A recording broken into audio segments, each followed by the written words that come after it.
بسم الله الرحمن الرحيم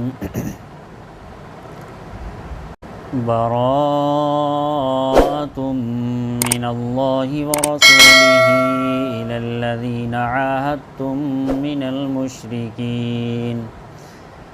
فسيحوا في الأرض 4 أشهر واعلموا أنكم غير معجز الله وأن الله مخزي الكافرين وأذان من الله ورسوله إلى الناس يوم الحج الأكبر أن الله بريء من المشركين ورسوله فإن تبتم فهو خير لكم وإن توليتم فاعلموا أنكم غير معجز الله وبشر الذين كفروا بعذاب أليم إلا الذين عاهدتم من المشركين ثم لم ينقصوكم شيئا ولم يظاهروا عليكم أحدا فأتموا إليهم عهدهم إلى مدتهم إن الله يحب المتقين فإذا انسلخ الأشهر الحرم فاقتلوا المشركين حيث وجدتموهم وخذوهم واحصروهم واقعدوا لهم كل مرصد فإن تابوا وأقاموا الصلاة وآتوا الزكاة فخلوا سبيلهم إن الله غفور رحيم وإن أحد من المشركين استجارك فأجره حتى يسمع كلام الله ثم أبلغه مأمنه ذلك بأنهم قوم لا يعلمون كيف يكون للمشركين عهد عند الله وعند رسوله إلا الذين عاهدتم عند المسجد الحرام فما استقاموا لكم فاستقيموا لهم إن الله يحب المتقين كيف وإن يظهروا عليكم لا يرقبوا فيكم إلا ولا ذمة يرضونكم بأفواههم وتأبى قلوبهم وأكثرهم فاسقون اشتروا بآيات الله ثمنا قليلا فصدوا عن سبيله إنهم ساء ما كانوا يعملون لا يرقبون في مؤمن إلا ولا ذمة وأولئك هم المعتدون فإن تابوا وأقاموا الصلاة وآتوا الزكاة فإخوانكم في الدين ونفصل الآيات لقوم يعلمون وإن نكثوا أيمانهم من بعد عهدهم وطعنوا في دينكم فقاتلوا أئمة الكفر إنهم لا أيمان لهم لعلهم ينتهون ألا تقاتلون قوما نكثوا أيمانهم وهموا بإخراج الرسول وهم بدؤوكم أول مرة أتخشونهم فالله أحق أن تخشوه إن كنتم مؤمنين قاتلوهم يعذبهم الله بأيديكم ويخزهم وينصركم عليهم ويشف صدور قوم مؤمنين ويذهب غيظ قلوبهم ويتوب الله على من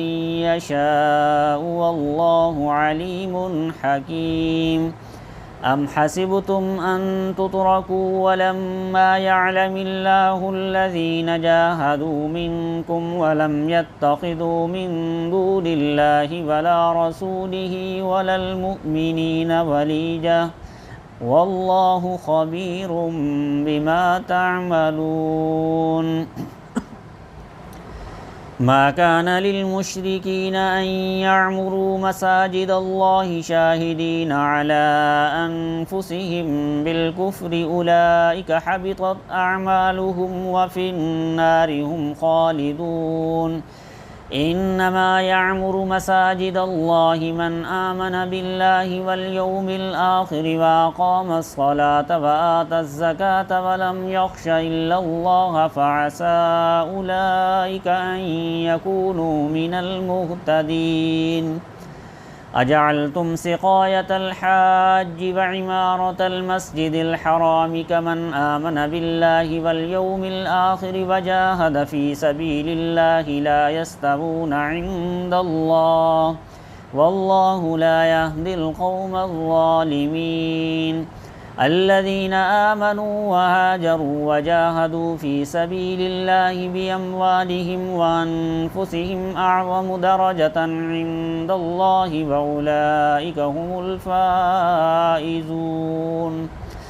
يبشرهم ربهم برحمة منه ورضوان وجنات لهم فيها نعيم مقيم خالدين فيها أبدا إن الله عنده أجر عظيم يا أيها الذين آمنوا لا تتخذوا آباءكم وإخوانكم أولياء إن استحبوا الكفر على الإيمان ومن يتولهم منكم فأولئك هم الظالمون قل إن كان آباؤكم وأبناؤكم وإخوانكم وأزواجكم وعشيرتكم وأموال اقترفتموها وتجارة تخشون كسادها ومساكن ترضونها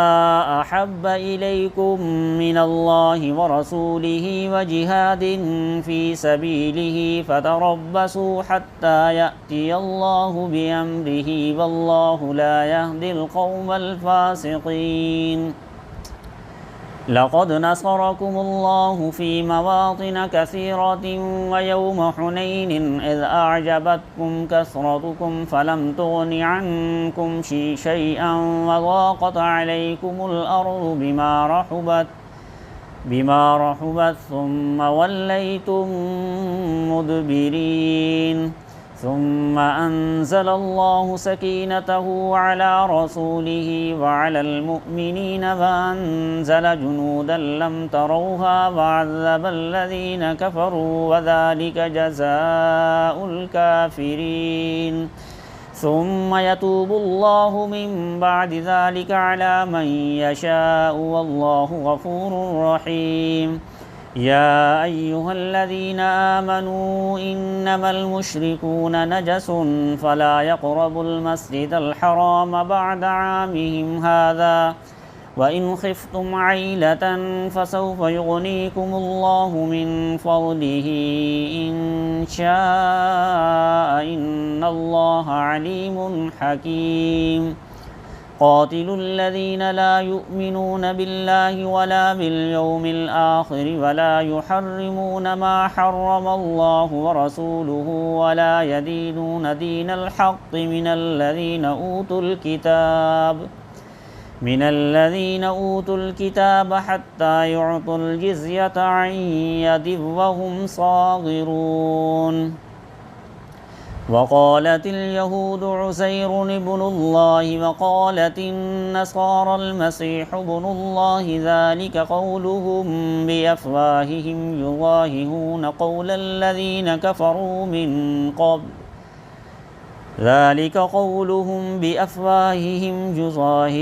قول الذين كفروا من قبل قاتلهم الله أنى يؤفكون اتخذوا أحبارهم ورهبانهم أربابا من دون الله والمسيح ابن مريم وما أمروا إلا ليعبدوا إلها واحدا لا إله إلا هو سبحانه عما يشركون يريدون أن يطفئوا نور الله بأفواههم ويأبى الله إلا أن يتم نوره ولو كره الكافرون هو الذي أرسل رسوله بالهدى ودين الحق ليظهره على الدين كله ولو كره المشركون يا أيها الذين آمنوا إن كثيرا من الأحبار والرهبان ليأكلون أموال الناس بالباطل ويصدون عن سبيل الله والذين يكنزون الذهب والفضة ولا ينفقونها في سبيل الله فبشرهم بعذاب أليم يوم يحمى عليها في نار جهنم فتكوى بها جباههم وجنوبهم وظهورهم هذا ما كنزتم لأنفسكم فذوقوا ما كنتم تكنزون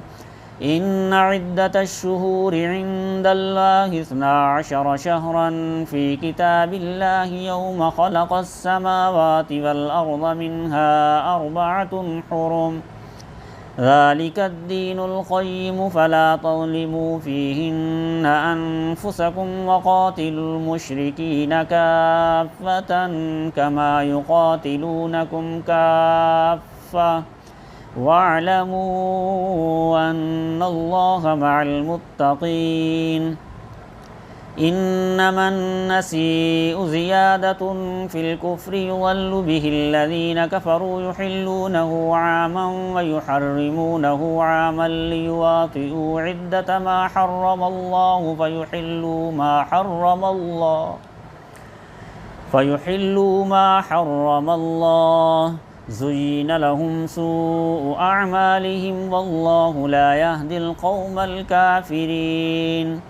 يا أيها الذين آمنوا ما لكم إذا قيل لكم انفروا في سبيل الله اثاقلتم إلى الأرض أرضيتم بالحياة الدنيا من الآخرة فما متاع الحياة الدنيا في الآخرة إلا قليل إلا تنفروا يعذبكم عذابا أليما ويستبدل قوما غيركم ولا تضروه شيئا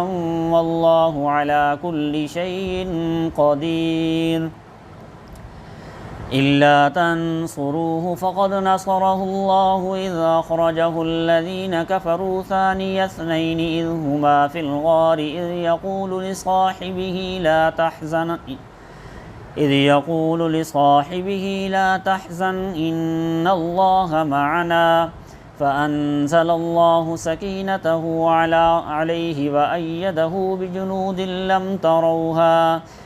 فأنزل الله سكينته عليه وأيده بجنود لم تروها وجعل كلمة الذين كفروا السفلى وكلمة الله هي العليا والله عزيز حكيم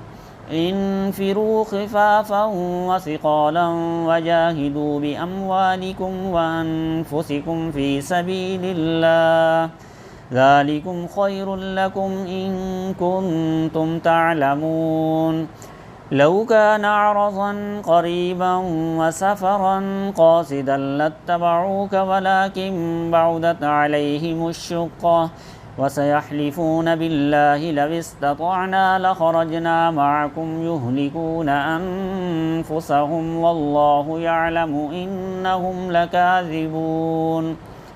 عفى الله عنك لما أذنت لهم حتى يتبين لك الذين صدقوا وتعلم الكاذبين لا يستأذنك الذين يؤمنون بالله واليوم الآخر أن يجاهدوا بأموالهم وأنفسهم والله عليم بالمتقين إنما يستأذنك الذين لا يؤمنون بالله واليوم الآخر وارتابت قلوبهم فهم في ريبهم يترددون ولو أرادوا الخروج لأعدوا له عدة ولكن كره الله بعاثهم فثبتهم وقيل اقعدوا مع القاعدين لو خرجوا فيكم ما زادوكم إلا خبالا ولأوضعوا خلالكم يبغونكم الفتنة وفيكم سماعون لهم والله عليم بالظالمين لقد ابتغوا الفتنة من قبل وقلبوا لك الأمور حتى جاء الحق وظهر أمر الله وهم كارهون ومنهم من يقول ائذن لي ولا تفتني ألا في الفتنة سقطوا وإن جهنم لمحيطة بالكافرين إن تصبك حسنة تسؤهم وإن تصبك مصيبة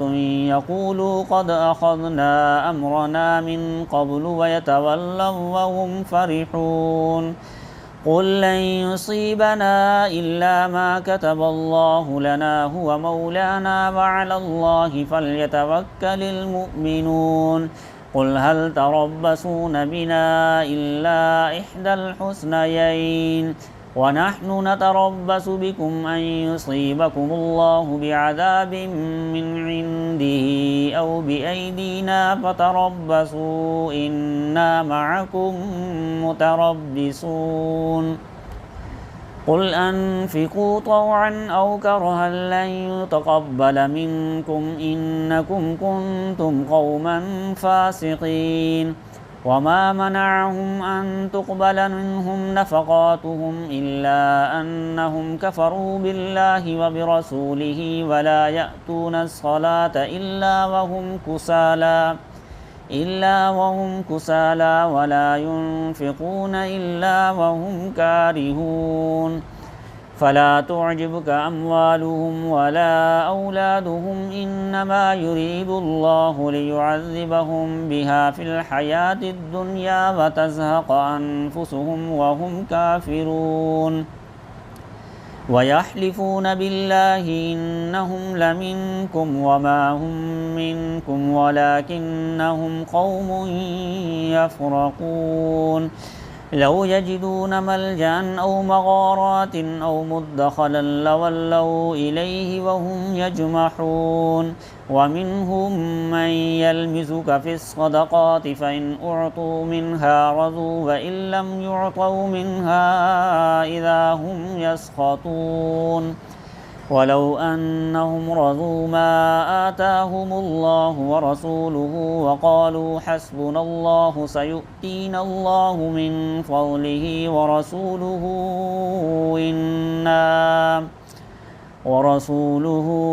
إنا إلى الله راغبون إنما الصدقات للفقراء والمساكين والعاملين عليها والمؤلفة قلوبهم وفي الرقاب والغارمين وفي سبيل الله وابن السبيل فريضة من الله والله عليم حكيم ومنهم الذين يؤذون النبي ويقولون هو أذن قل أذن خير لكم يؤمن بالله ويؤمن للمؤمنين ورحمة للذين آمنوا منكم والذين يؤذون رسول الله لهم عذاب أليم يحلفون بالله لكم ليرضوكم والله ورسوله أحق أن يرضوه إن كانوا مؤمنين ألم يعلموا أنه من يحادد الله ورسوله فأن له نار جهنم خالدا فيها ذلك الخزي العظيم يحذر المنافقون أن تنزل عليهم سورة تنبئهم بما في قلوبهم قل استهزئوا إن الله مخرج ما تحذرون ولئن سألتهم ليقولن إنما كنا نخوض ونلعب قل أبالله وآياته ورسوله كنتم تستهزئون لا تعتذروا قد كفرتم بعد إيمانكم إن نعف عن طائفة منكم نعذب طائفة بأنهم كانوا مجرمين. المنافقون والمنافقات بعضهم من بعض يأمرون بالمنكر وينهون عن المعروف ويقبضون أيديهم نسوا الله فنسيهم إن المنافقين هم الفاسقون. وعد الله المنافقين والمنافقات والكفار نار جهنم خالدين فيها هي حسبهم ولعنهم الله ولهم عذاب مقيم. كالذين من قبلكم كانوا أشد منكم قوة وأكثر أموالا وأولادا فاستمتعوا بخلاقهم فاستمتعتم بخلاقكم كما استمتع الذين من قبلكم بخلاقهم وخذتم كالذي خاضوا أولئك حبطت أعمالهم في الدنيا والآخرة وأولئك هم الخاسرون. ألم يأتهم نبأ الذين من قبلهم قوم نوح وعاد وثمود وقوم إبراهيم وأصحاب مدين والمؤتفكات أتتهم رسلهم بالبينات فما كان الله ليظلمهم ولكن كانوا أنفسهم يظلمون. والمؤمنون والمؤمنات بعضهم أولياء بعض يأمرون بالمعروف وينهون عن المنكر ويقيمون الصلاة ويؤتون الزكاة ويطيعون الله ورسوله أولئك سيرحمهم الله إن الله عزيز حكيم. وعد الله المؤمنين والمؤمنات جنات تجري من تحتها الأنهار خالدين فيها ومساكن طيبة في جنات عدن ورضوان من الله أكبر ذلك هو الفوز العظيم. يا أيها النبي جاهد الكفار والمنافقين واغلظ عليهم ومأواهم جهنم وبئس المصير. يحلفون بالله ما قالوا ولقد قالوا كلمة الكفر وكفروا بعد إسلامهم وهموا بما لم ينالوا وما نقموا إلا أن أغناهم الله ورسوله من فضله فإن يتوبوا يك خيرا لهم وإن يتولوا يعذبهم الله عذابا أليما في الدنيا والآخرة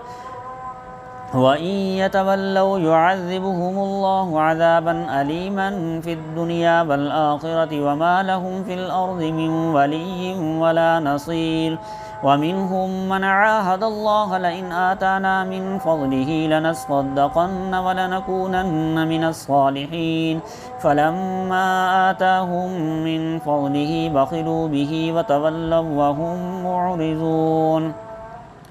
فأعقبهم نفاقا في قلوبهم إلى يوم يلقونه بما أخلفوا الله ما وعدوه وبما كانوا يكذبون. ألم يعلموا أن الله يعلم سرهم ونجواهم وأن الله علام الغيوب. الذين يلمزون المطوعين من المؤمنين في الصدقات والذين لا يجدون إلا جهدهم فيسخرون منهم سخر الله منهم ولهم عذاب أليم.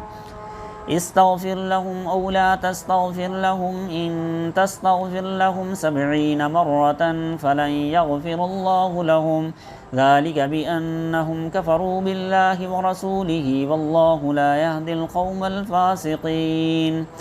فرح المخلفون بمقعدهم خلاف رسول الله وكرهوا أن يجاهدوا بأموالهم وأنفسهم في سبيل الله وقالوا لا تنفروا في الحر قل نار جهنم أشد حرا لو كانوا يفقهون. فليضحكوا قليلا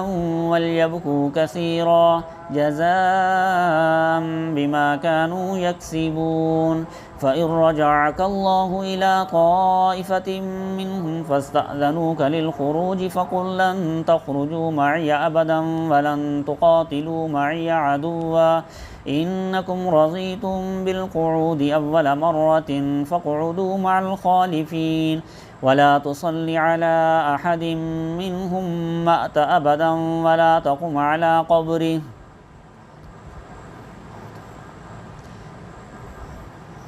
إنهم كفروا بالله ورسوله وماتوا وهم فاسقون ولا تعجبك أموالهم وأولادهم إنما يريد الله أن يعذبهم بها في الدنيا وتزهق أنفسهم وهم كافرون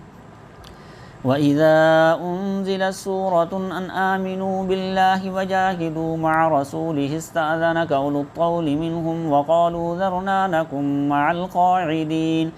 رضوا بأن يكونوا مع الخوالف وطبع على قلوبهم فهم لا يفقهون لكن الرسول والذين آمنوا معه جاهدوا بأموالهم وأنفسهم وأولئك لهم الخيرات وأولئك هم المفلحون أعد الله لهم جنات تجري من تحتها الأنهار خالدين فيها ذلك الفوز العظيم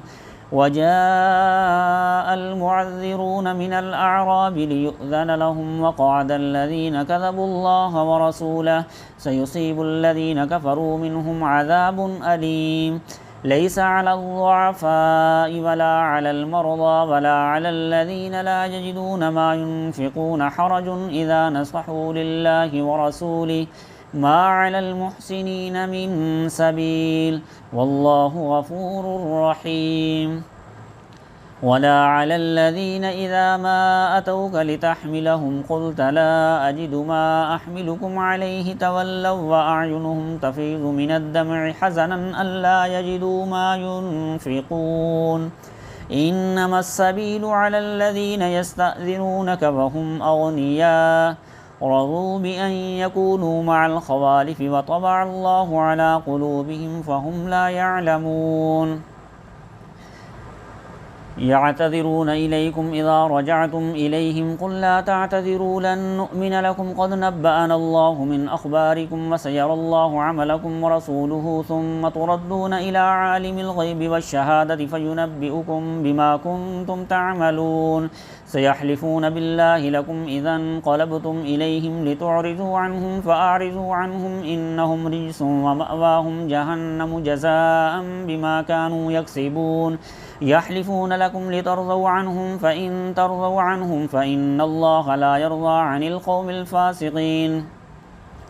الأعراب أشد كفرا ونفاقا وأجدر ألا يعلموا حدود ما أنزل الله على رسوله والله عليم حكيم ومن الأعراب من يتخذ ما ينفق مغرما ويتربص بكم الدوائر عليهم دائرة السوء والله سميع عليم ومن الأعراب من يؤمن بالله واليوم الآخر ويتخذ ما ينفق قربات عند الله وصلوات الرسول ألا إنها قربة لهم سيدخلهم الله في رحمته إن الله غفور رحيم والسابقون الأولون من المهاجرين والأنصار والذين اتبعوهم بإحسان رضي الله عنهم ورضوا عنه وأعد لهم جنات تجري رضي الله عنهم ورضوا عنه وأعد لهم جنات تجري تحتها الأنهار خالدين فيها أبدا ذلك الفوز العظيم وممن حولكم من الأعراب منافقون ومن أهل المدينة مرضوا على النفاق لا تعلمهم نحن نعلمهم سنعذبهم مرتين ثم يردون إلى عذاب عظيم وآخرون اعترفوا بذنوبهم خلطوا عملا صالحا وآخر سيئا عسى الله أن يتوب عليهم إن الله غفور رحيم خذ من أموالهم صدقة تطهرهم وتزكيهم بها وصل عليهم إن صلاتك سكن لهم والله سميع عليم ألم يعلموا أن الله هو يقبل التوبة عن عباده ويأخذ الصدقات وأن الله هو التواب الرحيم وقل اعملوا فسيرى الله عملكم ورسوله والمؤمنون وستردون إلى عالم الغيب والشهادة فينبئكم بما كنتم تعملون وآخرون مرجون لأمر الله إما يعذبهم وإما يتوب عليهم والله عليم حكيم والذين اتخذوا مسجدا ضرارا وكفرا وتفريقا بين المؤمنين وإرصادا لمن حارب الله ورسوله من قبل وليحلفن إن أردنا إلا الحسنى والله يشهد إنهم لكاذبون لا تقم فيه أبدا لمسجد أسس على التقوى من أول يوم أحق أن تقوم فيه رجال يحبون أن يتطهروا والله يحب المطهرين أفمن أسس بنيانه على تقوى من الله ورضوان خير أم من أسس بنيانه على شفا جرف هار فانهار به في نار جهنم والله لا يهدي القوم الظالمين لا يزال بنيانهم الذي بنوا ريبة في قلوبهم إلا أن تقطع قلوبهم والله عليم حكيم إن الله اشترى من المؤمنين أنفسهم وأموالهم بأن لهم الجنة يقاتلون في سبيل الله فيقتلون ويقتلون وعدا عليه حقا في التوراة والإنجيل والقرآن ومن أوفى بعهده من الله فاستبشروا ببيعكم الذي بايعتم به وذلك هو الفوز العظيم التائبون العابدون الحامدون السائحون الراكعون الساجدون الآمرون بالمعروف والناهون عن المنكر والحافظون لحدود الله وبشر المؤمنين ما كان للنبي والذين آمنوا أن يستغفروا للمشركين ولو كانوا أولي قربى من بعد ما تبين لهم أنهم أصحاب الجحيم وما كان استغفار إبراهيم لأبيه إلا عن موعدة وعدها إياه فلما تبين له أنه عدو لله تبرأ منه إن إبراهيم لأواه حليم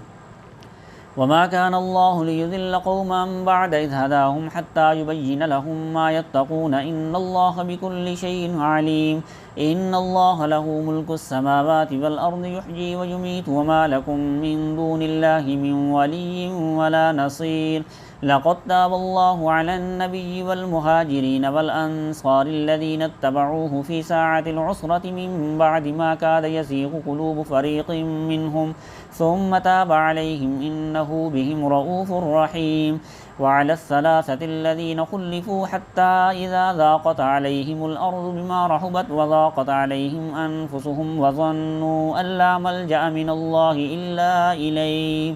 ثم تاب عليهم ليتوبوا إن الله هو التواب الرحيم